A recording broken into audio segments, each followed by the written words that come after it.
شو هذا؟ شو جاي؟ افتح. يا ربي طلعناش كلهن، كم واحد يفحص لي اياها وزود.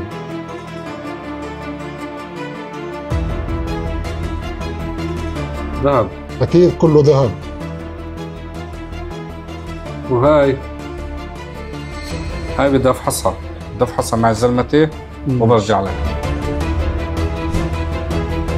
هاي فحصتها. شو طلعت؟ مكتوب عليها بالعربي ومن ورا في الألماني أحرف إنجليزية بس بالألماني. هاي تابعة للجيش العثماني لقوات الرضوان وهي تحارب مع ألمانيا في الحرب العالمية الأولى. والكيت هاي حد ما اشتريت المشير من عندك، جارنا بده يسوي ترميم بالدار، غصنا الكيت كلها بس صندوق عندك. فعلا دار قديمة؟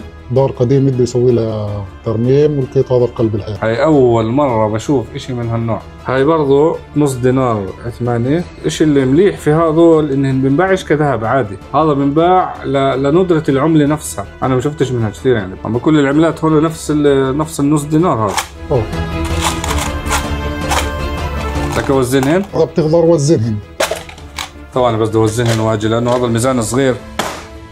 قد ايه طلع؟ كيلو 775 غرام، قريب 300,000 دولار. اما شو انت بالعمله هاي مش بترمم الدار، انت بتشتري الدار مع الارض. يا الله.